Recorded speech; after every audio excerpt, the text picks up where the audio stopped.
Hey everybody, Coach Jessica here.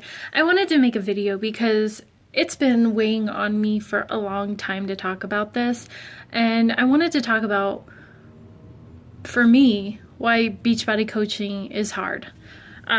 It's definitely not for anybody who has no soul, but it is also hard for someone who does have a big heart like myself.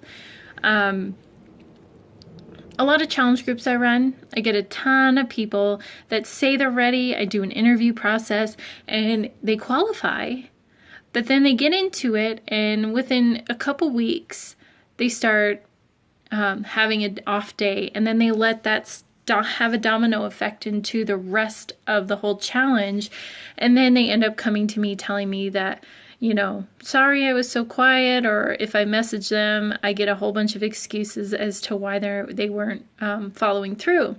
Now, my whole thing is with my groups is I always recommend that they post in the group when they're slacking off. It's not going to be a bully session. It's going to be an encouragement session for you to continue on and to stay strong and to keep going. Now, if you don't tell anybody, then the only person that can tell you to work out is me. But if you have a whole group of people telling you to work out, then it's just going to help you even more. So the hardest part for me is the fact that I seem to want their success more than I do. More than they do.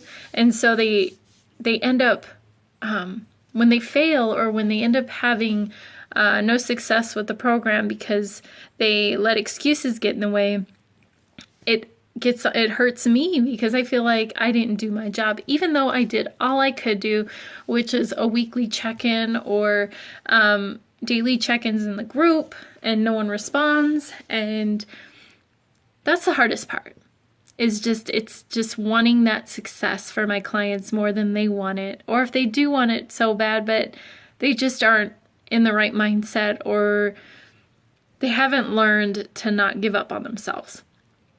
It's definitely something you have to learn. I used to run from every single challenge in my life.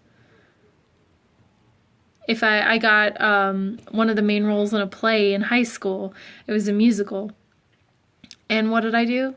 I made an excuse to not be in it. And I should have done it, but I didn't. And then just with jobs, get promoted, and then I'd get scared and then I'd quit because I felt like I wasn't good enough. And so I get it. But at the same time, when it comes to your health, that should be number one. So the hardest part, again, of being a coach, in my opinion, is the fact of caring more or caring a little bit too much for everybody else's success than they do themselves. And it's heart-wrenching. If I could take the passion out of my heart and just spew it on them physically, maybe it would help. I don't know. But I just thought I'd share that with you because I know a lot of people consider becoming coaches, but if it's in it for the money, if you're in it for the money, it won't work out for the long haul. But if your heart's in the right place, it's the right place to be. So I just thought I'd share that with you. And if you are needing help, if you're in that position where you are needing that help and that encouragement and that motivation, or if you need that extra support, let me know. And I would love to work with you one-on-one or in a group. Just let me know what you'd prefer. Again, this is Jessica Hoke. Feel free to email me and I will get back to you, or contact me on Facebook. I'm always available. Take care. Bye.